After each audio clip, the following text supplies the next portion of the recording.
નમસ્કાર વિદ્યાર્થી મિત્રો, કેમ છો? હવે ટ્રાન્સફોર્મરના લોસીસ આપણે જોઈ લીધા, English medium as well as Gujarati medium. I hope કે તમારી ટેસ્ટ બહુ સારી ગઈ હોય, બહુ સારું પરફોર્મન્સ આપ્યું હોય, બરાબર છે. હવે આપણે જોઈએ છીએ ટ્રાન્સફોર્મરની એફિશિયન્સી, બરાબર છે. મારું નામ છે Harshad Vakar. Welcome to electrical engineering department. Welcome to my YouTube channel. હવે આજે આપણે જોવાના છીએ ટ્રાન્સફોર્મરના એફિશિયન્સી, એના લોસીસ અને એની મેક્સિમમ કન્ડિશન. તો એના માટે સૌપ્રથમ આપણે શું જોવું પડશે? તો કે ફૂલ લોડ આયરન લોસીસ ક્યાંથી મળશે આપણને? તો કે ઓપન સર્કિટ ટેસ્ટ આપણે જ્યારે કરશું ત્યારે ફૂલ લોડ આયરન લોસીસ મળશે, બરાબર છે. બીજું છે ફૂલ લોડ કોપર લોસીસ. એ ક્યાંથી મળશે? તો કે ટ્રાન્સફોર્મરના કોપર બારને શોર્ટ કરીએ એટલે ફૂલ લોડ કોપર લોસીસ મળશે. રોટરને આપણે શોર્ટ કરીએ તો ફૂલ લોડ કોપર લોસીસ મળશે, બરાબર છે. ફૂલ લોડ આયરન લોસીસ કે ટ્રાન્સફોર્મરનું સેકન્ડરી પાર્ટ ઓપન કરીએ, બરાબર છે, ત્યારે પછી જે મળશે એ આયરન લોસીસ મળશે, બરાબર છે. હવે ટોટલ લોસીસની આપણે વાત કરીએ તો ટોટલ લોસીસ શું થશે? પીઆઈ પ્લસ પીસી, મીન્સ કે copper losses plus iron losses, બરાબર છે. Full load copper losses, full load iron losses, બરાબર છે. Full load efficiency of any transformer at any power factor, કોઈ પણ ટ્રાન્સફોર્મરની મહત્તમ ફૂલ લોડ એફિશિયન્સી કોઈ પણ પાવર ફેક્ટરે કેટલી હોય? તો કે કઈ રીતે થઈ શકે? તો કે ફૂલ લોડ એફિશિયન્સી બરાબર ઇક્વેશન શું છે આપણું? Full load voltage into ampere into power factor, બરાબર છે. ના છેદમાં full load voltage into ampere, full load power factor. આ આપણું આઉટપુટ, આ input plus PI plus PC, બરાબર છે. એફિશિયન્સી એટલે સિમ્પલ ટર્મ્સમાં આપણે શું કહીએ? Output upon input. આઉટપુટ આપણને શું મળ્યું? ફૂલ લોડ વોલ્ટેજ ઇન્ટુ એમ્પિયર. હવે એને ગુણવાનું કોની સાથે છે? તો કે પાવર ફેક્ટર સાથે, બરાબર છે. હવે બીજું છેદમાં ઇનપુટ આપણે શું આપીએ? તો કે આઉટપુટ પ્લસ લોસીસ. એ આપણા ઇનપુટ હોય તો આ આપણું આઉટપુટ છે, પ્લસ આપણા લોસીસ પીઆઈ એન્ડ પીસી, બરાબર છે. આ આપણા લોસીસ છે. તો આ એફિશિયન્સીની વાત થઈ. હવે at any load x times full load the total loss will be. Total loss કેટલા થશે? તો ટોટલ લોસ અત્યારે કેટલા થશે?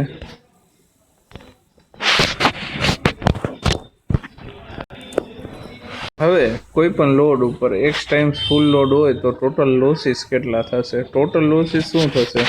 તો કે ટોટલ લોસીસ પીટી બરાબર શું થાય? તો કે આયરન લોસીસ પ્લસ, હવે અહીંયા કોપર લોસીસ છે ને એ લોડના સ્ક્વેરના પ્રમાણમાં ચાલે છે, મીન્સ કે જેટલા ટાઈમ ફૂલ લોડ હોય એના સ્ક્વેરના પ્રમાણમાં કોપર લોસીસ વધારો થશે. તો હવે આ એના ટોટલ લોસીસ છે, બરાબર છે. પ્રિવિયસલી આપણે જોયું એ full load copper losses, full load voltage into ampere into power factor. Output as it is રહેશે. ઇનપુટમાં અહીંયા એક્સ આવશે એટલે કે આટલા ટાઈમ્સ ફૂલ લોડ રહેશે, પ્લસ અહીંયા વસ્તુ ચેન્જ શું થશે? પ્રિવિયસલી જે આપણે એફિશિયન્સીનું ઇક્વેશન લીધું ને એમાં વસ્તુ ચેન્જ શું થશે? તો જો આપણે અહીંયા કોપર લોસ લેતા ને એ એક્સ સ્ક્વેર પીસી લેવા પડે, કારણ કે કોપર લોસ છે એ વેરિયેબલ લોસ, બરાબર છે. જેમ ટ્રાન્સફોર્મરનું લોડિંગ વધશે એમ એના લોસીસમાં વધારો થશે. આયરન લોસ છે આપણા કોન્સ્ટન્ટ લોસ છે, બરાબર છે. તો ટોટલ લોસીસ શું થશે? પીઆઈ પ્લસ એક્સ સ્ક્વેર પીસી. ટોટલ લોસીસ શું થશે? પીઆઈ પ્લસ એક્સ સ્ક્વેર પીસી, બરાબર છે.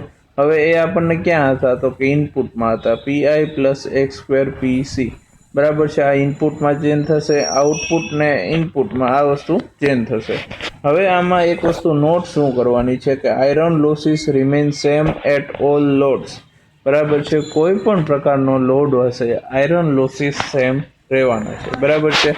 તો આ હતી એફિશિયન્સી વાત, બરાબર છે. હવે આપણે જોઈએ તો કે ગુજરાતીમાં ટ્રાન્સફોર્મરની એફિશિયન્સી શું કહેવાય? સ્પેશિયલી જે તમારી ડિમાન્ડ છે એના અનુરૂપ, બરાબર છે. ટ્રાન્સફોર્મરમાં પાવર લોસ થાય છે, માટે જેટલો ટ્રાન્સફોર્મર પાવરને આપીએ છીએ તેટલો જ બધો પાવર ટ્રાન્સફોર્મર બહાર આપતું નથી. એટલે કે ટ્રાન્સફોર્મરને આપણે જેટલું ઇનપુટ આપીએ છીએ એટલું આઉટપુટ આપણને મળતું નથી. તો આ માટે કાર્યદક્ષતા એટલે કે આપણે એફિશિયન્સીનું ડેફિનેશન આપવામાં આવે. એફિશિયન્સી બરાબર શું થાય? તો કે ઇનપુટ આઉટપુટ પાવર ના છેદમાં ઇનપુટ પાવર ગુણ્યા એફિશિયન્સી હંમેશા પર્સન્ટેજમાં દર્શાવવામાં આવે. હવે ઇનપુટ પાવરને કઈ રીતે તમે દર્શાવી શકો? Output power upon output power plus losses. અહીંયા ઇનપુટ પાવરની જગ્યાએ આ ટર્મ મૂકેલી છે, બરાબર છે. આઉટપુટ પાવર પ્લસ લોસીસ ગુણ્યા 100, બરાબર છે. હવે એના છેદમાં હવે આઉટપુટ પાવર લોસીસ અહીંયા બે પ્રકારના છે. પ્રીવિયસલી આપણે જોયું લોસીસ તો બે પ્રકારના છે. ક્યાં? આયર્ન લોસ અને કોપર લોસ. તે આપણે પહેલા પીઆઈ કહેતા અને પીસી કહીએ, બરાબર છે. Iron loss, copper loss plus output power. Okay, that is equal to over input. હવે આપણું ઇનપુટ ખબર છે આપણને. ઇનપુટ કેટલું છે? તો કે output power plus iron losses plus copper losses ગુણ્યા 100, બરાબર છે. હવે આપણે આઉટપુટ પાવરનું ઇક્વેશન મૂકીએ તો આઉટપુટ પાવર બરાબર શું થશે? KVA ગુણ્યા cos 5. પ્રીવિયસલી આપણે જે જોયું અહીંયા cos 5 એટલે બીજું કંઈ નહીં પરંતુ પાવર ફેક્ટર, બરાબર છે, જે આપણે પ્રીવિયસલી જોઈ ગયા છે. હવે આઉટપુટ પાવર બરાબર શું થશે? KVA cos 5. તમને બધાને ખબર છે. આયરન લોસીસ ત્યાં આપણે પીઆઈ કહેતા હતા, અહીં WI. Copper losses WC. તો એફિશિયન્સી બરાબર શું થશે? તો કે KVA cos 5 ના છેદમાં KVA cos 5 plus iron losses plus copper losses ગુણ્યા 100, બરાબર છે. આ બુકમાં બે અલગ અલગ બુકમાંથી રેફરન્સ લેવામાં આવ્યો છે એટલે આ નોટેશન અલગ અલગ છે, પરંતુ તમારા માઇન્ડમાં એફિશિયન્સીની ડેફિનેશન એકદમ ક્લિયર હોવી જોઈએ કે એફિશિયન્સી બરાબર શું થશે? તો કે આઉટપુટ પાવર ના છેદમાં ઇનપુટ પાવર. હવે ઇનપુટ પાવરની જગ્યાએ તમે શું લખી શકો અહીંયા? તો ઇનપુટ પાવરની જગ્યાએ લખશો આઉટપુટ પ્લસ લોસીસ, બરાબર છે. લોસીસ લખો છો, આઉટપુટ પ્લસ લોસીસ લખશો તો આઉટપુટ પ્લસ લોસીસ, તો લોસીસમાં બે આવશે, કોપર લોસ ને આયરન લોસ. આ વસ્તુ થઈ ટ્રાન્સફોર્મરની એફિશિયન્સીની, બરાબર છે. હવે જેની તમે એક્ઝામમાં વારંવાર એક ને એક ક્વેશ્ચન પૂછાય, condition for maximum efficiency of a transformer. બે બુકની કમ્પેરિઝનમાં આપણે રેફરન્સ લઈશું, બરાબર છે. મેક્સિમમ ટ્રાન્સફોર્મરની એફિશિયન્સી ક્યારે થાય, એની કન્ડિશન શું છે કે જો તમે as a design engineer design કરતા હો અને ટ્રાન્સફોર્મરને મેક્સિમમ એફિશિયન્ટ બનાવવું હોય તો તમારે કયા કયા ફેક્ટર ધ્યાનમાં રાખવા પડે, અથવા તમે ઓપરેટર હો કોઈ પણ ઇન્ડસ્ટ્રીમાં તો ટ્રાન્સફોર્મરને મેક્સિમમ એફિશિયન્સી ક્યારે આપી શકો, અથવા એની રિક્વાયરમેન્ટ પ્રમાણે તમારી ટ્રાન્સફોર્મરની રિક્વાયરમેન્ટ શું છે તો એ મેક્સિમમ એફિશિયન્સી તમારું ટ્રાન્સફોર્મર આપશે. આ બધી રિક્વાયરમેન્ટ છે, બરાબર છે. તો એની કન્ડિશન કઈ કઈ છે ચલો આપણે જોઈએ. હવે જે ડિનોમિનેટર છે એફિશિયન્સીમાં એ 0 હોવો જોઈએ, બરાબર છે, બરાબર છે. આઉટપુટ એફિશિયન્સીની જે વાત કરી આઉટપુટ અપોન ઇનપુટ, તો ઇનપુટ 0 હોવું જોઈએ. તો ઇનપુટ 0માં શું થશે તો કે આઉટપુટ શું છે તો કે V2 cos 5 બરાબર છે. V2 cos 5 plus PI/I2 into I2 R02. આ શું છે તો કે આપણો ડિનોમિનેટર છે એફિશિયન્સીના ટર્મનો. હવે શું થશે તો કે આનું I2 ની સાથે વિકલન કરતા જે તમારે મેથ્સ 3માં આવે છે, differentiate this terms with respect to I2. નાવ આ ટર્મ જુઓ V2 cos 5, એમાં I2 વાળો એક પણ ટર્મ છે નહીં, મીન્સ કોન્સ્ટન્ટ ટર્મ. કોન્સ્ટન્ટનું ડિફરન્શિએશન શું થાય? 0, મીન્સ કે અચળ ટર્મ છે, બરાબર છે. એમાં I2નો એકેય ટર્મ નથી, તો કે અહીંયા 0 આવશે, બરાબર છે. હવે જુઓ PI વાળું ટર્મ, PI છે તો કે કોન્સ્ટન્ટ, તો કે એઝ ઇટ ઇઝ મૂકી દીધા છે, બરાબર છે. હવે 1/I2 એનું ડિફરન્શિએશન શું થાય I2ની રિસ્પેક્ટમાં, તો કે -1/I2², તો કે 1/x નું શું કરતા આપણે તો કે -1/x². તો I2નું શું થશે I2ની રિસ્પેક્ટમાં તો કે -1/I2². હવે કોઈ પણ વસ્તુ હોય કે x⁴n તો એની ઘાત એક ઓછી કરી નાખતા, બરાબર છે. તો constant R02 as it is મૂકી દીધા. I2 છે તો I2ની એક ઘાત છે 1 - 1 0 થશે, તો કે કોઈ પણની 0 ઘાત એટલે 1, એટલે કે અહીંયા 1 આવશે. કોઈ I2ની રિસ્પેક્ટમાં I2નું વિકલન હવે સિમ્પલી R02 થશે, બરાબર છે. આ differentiate this terms with respect to I2. શા માટે? તો કે કોઈ પણની મેક્સિમમ કન્ડિશન મેળવવી હોય, કન્ડિશન ફોર મેક્સિમમ એફિશિયન્સી, તો એના ડિનોમિનેટરને 0 કરવો પડે. આ એક મેથેમેટિકલ ફંડામેન્ટલ છે, બરાબર છે. મેથેમેટિકલ ફંડામેન્ટલ છે એ આપણે જોઈ ગયા મેથ્સમાં, બરાબર છે. હવે એનું ડિફરન્શિએશન કર્યું આપણે, ડિફરન્શિએશન આવડી ગયું. આમાંથી પીઆઈ ને કરતા બનાવો તો આયરન લોસીસ બરાબર શું થશે? I2² R02. આ વસ્તુ થશે આયરન લોસીસ, બરાબર છે. તો આયરન લોસીસ બરાબર, આ તો ઇક્વેશન કોનું છે જુઓ જોઈએ, તો કે કોપર લોસનું. તો કોપર લોસ બરાબર આયરન લોસ થશે. ત્યારે એ કન્ડિશન કેવી હશે? ટ્રાન્સફોર્મરની મેક્સિમમ એફિશિયન્સી આપણને મળશે, બરાબર છે. હવે condition, hence efficiency of transformer will be maximum when copper losses are equal to iron losses. હવે કોપર લોસ અને આયરન લોસીસ બેની કન્ડિશન સેમ થશે ત્યારે ટ્રાન્સફોર્મરની એફિશિયન્સી મેક્સિમમ બનશે. આ ઇક્વેશન ઉપરથી શું કહી શકાય? The load current I2 corresponding to maximum efficiency is given by I2 નું ઇક્વેશન શું થઈ શકે? તો આમાંથી I2 ને કરતા બનાવતા I2 નું ઇક્વેશન શું થશે? I2² છે, PI બરાબર I2² R02. તો એમાંથી I2 ને કરતા બનાવીએ તો square root of PI by R02 છે, બરાબર છે. This is the condition for maximum efficiency, બરાબર છે. આ કન્ડિશન હંમેશા યાદ રાખજો કે copper losses equal to iron losses. આ એક કન્ડિશન છે. એમાં આ રોટર સેકન્ડરી કરંટની વેલ્યુ કેટલી હોય ઘણીવાર MCQમાં પૂછાય છે, અને આપણી MCQ એક્ઝામમાં પણ આ મહત્વનું છે, બરાબર છે. I2 બરાબર square root of PI by R02. ઘણીવાર એક્ઝામમાં પણ પૂછાઈ ગયું છે. ટ્રાન્સફોર્મર જ્યારે મેક્સિમમ એફિશિયન્સી આપે તો સેકન્ડરી કરંટ I2 ની વેલ્યુ કેટલી હોય? તો કે square root of PI divided by R02, બરાબર છે. Here PI is equal to iron losses. R02 is resistance of secondary winding, બરાબર છે. Now we'll see the output kVA corresponding to maximum efficiency. હવે કે આપણને મેક્સિમમ એફિશિયન્સી જ્યારે મળે છે ત્યારે કેટલા kVA આઉટપુટ થાય, બરાબર છે. તો ખબર છે મિત્રો kVA નું શા માટે આટલું મહત્વ હોય છે ટ્રાન્સફોર્મરમાં? તો કે ટ્રાન્સફોર્મરનું રેટિંગ હંમેશા kVA માં દર્શાવવામાં આવે છે, નથી કિલોવોટમાં, નથી વોલ્ટેજમાં, નથી એમ્પિયરમાં. ટ્રાન્સફોર્મરનું રેટિંગ હંમેશા કિલોવોટ એમ્પિયરમાં દર્શાવવામાં આવે છે, બરાબર છે. MV એમાં પણ દર્શાવવામાં આવે, પરંતુ વોલ્ટ ઇન્ટુ એમ્પિયરમાં બતાવવામાં આવે છે, બરાબર છે. તો એના માટે kVA corresponding to maximum efficiency કેટલા થઈ શકે? તો શું છે પહેલું ટર્મ ઇન્ટ્રોડક્શનમાં આપણે જોઈએ તો કે copper losses at full load kVA કેટલા હશે? તો કે PC, બરાબર છે. એને આપણે PC કહીએ. આયરન લોસીસ કેટલા થશે? PI જેટલા, બરાબર છે. ફૂલ લોડની જ વાત થાય છે અહીંયા. આયરન લોસીસ ફૂલ લોડમાં હશે કે કોઈ પણ કન્ડિશનમાં હશે, આયરન લોસીસ સેમ થશે, બરાબર છે. X હવે શું છે? તો કે ભાગ દર્શાવે છે કે આટલામાં ભાગે ફૂલ લોડ કન્ડિશનમાં થશે. Fraction of full load kVA at which efficiency is maximum. તો કે આટલા kVA સુધી ફૂલ લોડમાં જઈએ તો આપણી એફિશિયન્સી મેક્સિમમ થશે.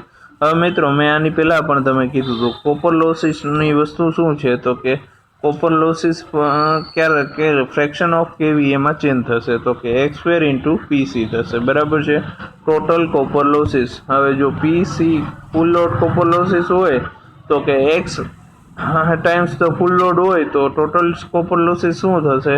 તો કે X² into PC for maximum efficiency. શું આપણે ડિરાઈવ કર્યું હતું? તો કે PI should equal to X² into PC. તો હવે આના ઉપરથી આપણને X ની ડેફિનેશન મળી જાય. X ની ડેફિનેશન શું? કે ફ્રેક્શન કેટલામાં ભાગે? કેટલા ફૂલ લોડ kVA ના કેટલામાં ભાગે ટ્રાન્સફોર્મરની એફિશિયન્સી મેક્સિમમ થશે અથવા kVA મેક્સિમમ થશે. તો X ની વેલ્યુ શું થાય? Square root of PI by PC, બરાબર છે. તો આઉટપુટ કોરસ્પોન્ડિંગ ટુ kVA, બરાબર છે. તો કે output kVA corresponding to maximum efficiency, બરાબર છે. કેટલા થશે? તો કે x into full load kVA બરાબર છે. x શું છે? ફ્રેક્શન છે. ફૂલ લોડ કેવીએ આટલા મળે છે અને આટલામાં ભાગે output corresponding to maximum efficiency આ થશે બરાબર છે. Output KVA corresponding to maximum efficiency full load copper loss KVA તો તમને ખબર જ છે. અહીંયા જે તમે x ની કિંમત મૂકી છે ને એ તમારે અહીંયા મૂકવાની છે. Square root of PI by PC બરાબર છે. Square root of PI by PC તમે મૂકશો એટલે કે output KVA corresponding to maximum efficiency તમને મળશે. It may be noted that the value of KVA at which efficiency is maximum is independent of power factor of the load. હવે efficiency maximum થાય છે ને તો કે કેવીએની વેલ્યુમાં પાવર ફેક્ટરનું કોઈ મહત્વ રહેતું નથી. મેક્સિમમ કન્ડિશનની જ્યારે વાત કરતા હોય તો અહીંયા સ્પષ્ટ નોંધ લખી દીધી છે. It may be noted that the value of KVA હવે output KVA corresponding to maximum efficiency આના ઇક્વેશનમાં ક્યાંય પાવર ફેક્ટર આવતું નથી, ક્યાંય cos 5 નો રોલ છે નહીં, પરંતુ મેક્સિમમ એફિશિયન્સીના ઇક્વેશનમાં આવે છે પાવર ફેક્ટર, પરંતુ અહીંયા આવતો નથી. એ ખાસ ધ્યાન રાખજો બરાબર છે. તો આ હતું output KVA corresponding to maximum efficiency. એ જ વસ્તુ અગેન આપણે ગુજરાતી મીડિયમ તમારી બુક છે એમાં કઈ રીતે આપી છે એ જોઈ બરાબર છે. હવે એફિશિયન્સીને આપણે શું કહીએ તો કે એફિશિયન્સી મહત્તમ તો કે મેક્સિમમ એફિશિયન્સી બરાબર. Condition for maximum efficiency of transformer બરાબર છે. આ છે તો કે જેમ ભાર વધે કે જેમ લોડ વધે એમ કોપર લોસ વધે છે, પરંતુ આયરન લોસ અચળ રહે છે. આયરન લોસ અચળ રહે છે. ભાર વધવાની સાથે એફિશિયન્સી વધે છે, પરંતુ અમુક ભાર પર એફિશિયન્સી મેક્સિમમ બને છે. ત્યાર પછી લોડ વધારવાથી અહીંયા ભાર એટલે લોડ વધારવાની સાથે એફિશિયન્સીમાં ઘટાડો થાય છે બરાબર છે. અમુક લોડ સુધી તમે એફિશિયન્સીમાં વધારો કરી શકો, પછી જેટલો લોડ વધારો એટલો એફિશિયન્સીમાં ઘટાડો થાય છે બરાબર છે. એટલા માટે મહત્તમ એફિશિયન્સી એટલે મેક્સિમમ એફિશિયન્સીની આપણે શરત જોઈએ ને તો આપણે પ્રીવિયસલી ઇંગ્લિશ વર્ઝન જોયું એમ તો એફિશિયન્સી બરાબર શું થશે તો કે આઉટપુટના છેદમાં ઇનપુટ બરાબર. આ ક્લિયર? આઉટપુટના છેદમાં ઇનપુટ. હવે આઉટપુટ બરાબર તમે શું લખી શકો બરાબર છે. આઉટપુટ બરાબર તમે શું લખી શકો તો કે ઇનપુટ માઇનસ લોસીસ બરાબર. ઇનપુટમાં તો ઇનપુટ જ લખી શકો બરાબર છે. હવે ઇનપુટ શું છે આપણું? હવે ઇનપુટ પાવર શું છે તો કે V1I1 ઇન્ટુ cos 1 બરાબર છે. Voltage into current into primary power factor બરાબર છે. હવે લોસીસ કયા કયા આવશે તો કે એક આયરન લોસીસ WI અને બીજો કયો આવશે તો કે ફૂલ લોડ કોપર લોસીસ બરાબર છે. હવે એફિશિયન્સી બરાબર શું કહી શકીએ આપણે તો કે આઉટપુટ ના છેદમાં ઇનપુટ. હવે એમાં ઇનપુટ માઇનસ લોસીસ ના છેદમાં ઇનપુટ એટલે ઇનપુટ આપણું કયું થયું V1I1 cos 1 માઇનસ લોસીસ કયા થયા WI અને WC ના છેદમાં ઇનપુટ બરાબર છે. ના છેદમાં ઇનપુટ તો એફિશિયન્સીનું આ ઇક્વેશન મળ્યું આપણને. એફિશિયન્સીનું ઇક્વેશન મળ્યું તો આને કાઉન્સ છૂટા પડીએ તો કે V1I1 cos 1 minus WI minus WC ના છેદમાં V1I1 cos 1 બરાબર છે. આ એફિશિયન્સીનું ઇક્વેશન મળ્યું બરાબર છે. હવે તમને ખબર જ છે શું કરવાનું છે તો કે આ ઇક્વેશન છે અને છેદને દરેક ત્રણે ત્રણ ટર્મની છેદમાં મૂકવાના. V1I1 cos 1 ના છેદમાં V1I1 cos 1 થશે તો 1 થઈ જશે બરાબર છે. 1 થઈ જાય ને પછી શું આવશે તો કે WI ના છેદમાં V1I1 cos 1 માઇનસ WC ના છેદમાં V1I1 cos 1. તો આનો મતલબ શું થયો 1 માઇનસ આયરન લોસીસ ના છેદમાં input power minus copper losses ના છેદમાં ઇનપુટ પાવર. હવે તમને ખબર જ છે કે કોપર લોસ બરાબર શું થાય. કોપર લોસ નું ઇક્વેશન તમને ખબર છે. કોપર લોસ બરાબર I1 square R1. Copper loss નું ઇક્વેશન શું થશે તો કે I સ્ક્વેર R. હવે કોપર લોસ શેમાં થાય તો કે પ્રાઇમરી વાઇન્ડિંગમાં, તો શું થશે I1 સ્ક્વેર R01 એ કિંમત મૂકી દો તો કે એફિશિયન્સીની કિંમત શું થશે 1 minus WI V1 I1 cos phi1 clear, minus અહીંયા WC ની જગ્યાએ આ કિંમત મૂકેલી છે I1 સ્ક્વેર R01 બરાબર છે, આ કિંમત અહીંયા મૂકી બરાબર છે। તો અહીંયા સિમ્પ્લિફિકેશન કર્યું તો કે 1 નું 1 WI ના છેદમાં V1 I1 cos phi1 minus હવે શું થશે તો કે I1 નીચે I1 છે તો I1 સ્ક્વેર ઉપર છે તો એક ઉડી જશે તો I1 સ્ક્વેર ની જગ્યાએ I1 R01 ના છેદમાં V1 cos phi01। હવે મહત્તમ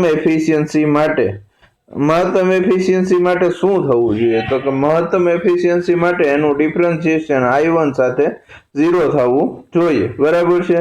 dn/di1 should be equal to 0 બરાબર છે, આનું ડિફરન્શિએશન 0 થવું જોઈએ।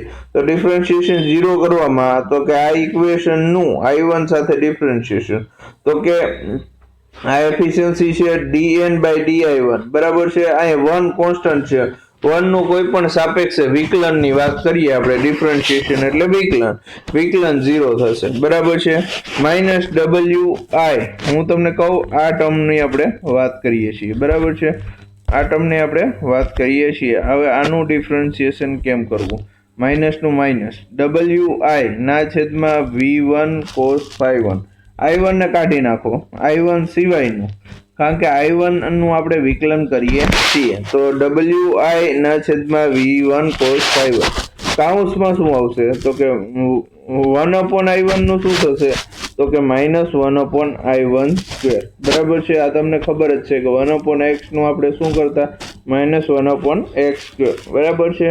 હવે I1 ની એક ઘાત છે તો એનું 1 થશે બરાબર છે, એના સિવાયનું R101 V1 cos phi1 constant કાઢ લ્યો I1 છે તો I1 નું 1 થશે ઇક્વલ ટુ 0 બરાબર છે, આ વસ્તુ થશે dn/di1 બરાબર છે।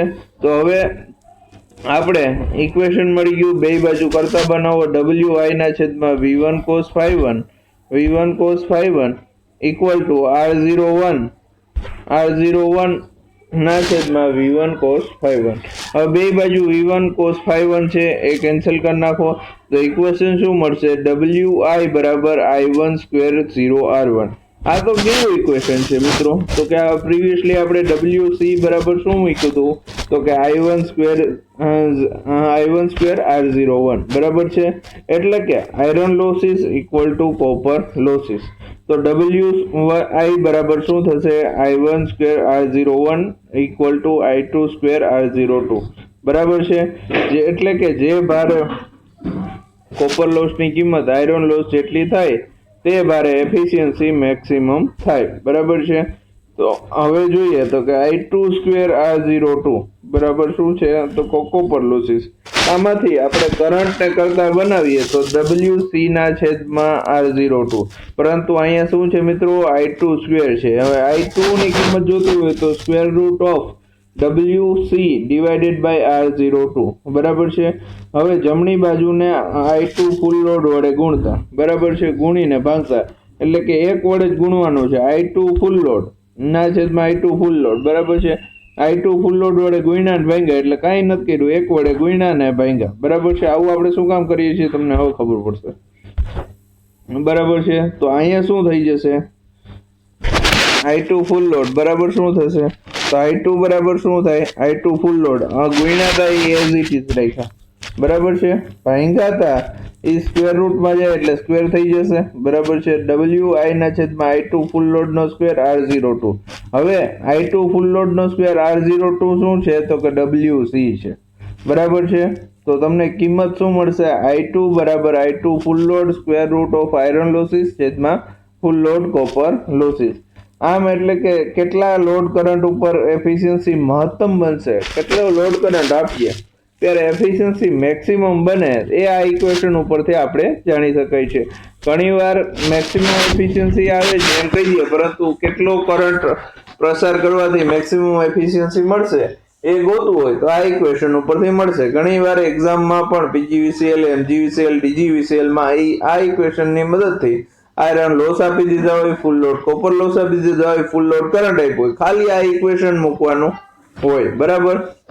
તો એમાં કરંટની વેલ્યુ આપવી પડે. હવે બંને બાજુ V2 વડે ગુણી અને 1000 થી ભાગતા. શા માટે? તો કે kVA નું ઇક્વેશન મેળવવું છે. આપણી પાસે શેનું ઇક્વેશન છે? I2 નું. I2 ને કોની વડે ગુણવાના? V2 વડે, ના છેદમાં 1000, બરાબર. શું થશે? I2 ફૂલ લોડ ગુણ્યા V2 ના છેદમાં 1000 સ્ક્વેર રૂટ ઓફ WI છેદમાં WC, એટલે કે આયરન લોસીસ છેદમાં કોપર લોસીસ. એટલે કે મેક્સિમમ એફિશિયન્સી માટેના kVA બરાબર full load kVA into square root of WI છેદમાં WC, બરાબર છે. આ વસ્તુ થઈ ગઈ મેક્સિમમ kVA, મેક્સિમમ એફિશિયન્સી માટેના kVA, બરાબર છે.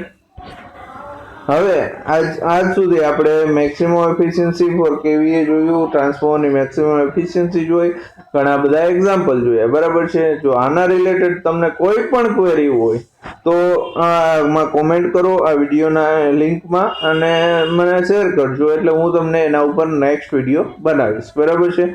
અથવા તમને ઇલેક્ટ્રિકલ એન્જિનિયરિંગમાં કોઈ પણ ક્વેશ્ચન મૂંઝવતા હોય તો એ ક્વેશ્ચન નું તમે મને કોમેન્ટ કરજો, એટલે એના ઉપર એક્સપ્લેનેશન વિડીયો હું બનાવીશ. જો તમને આ લેક્ચર ગમ્યો હોય તો લાઈક કરો, શેર કરો અને આ ચેનલને સબસ્ક્રાઇબ કરો, અને તમારા બીજા મિત્રો કે જે PGVCL, MGVCL, DGVCL, UGVCL, GETCO જેની તૈયારી કરે છે એના ઉપરનું એક્સપ્લેનેશન, એને તૈયારીમાં આપણે મદદરૂપ થશું. તો thank you very much from my side. Thank you very much.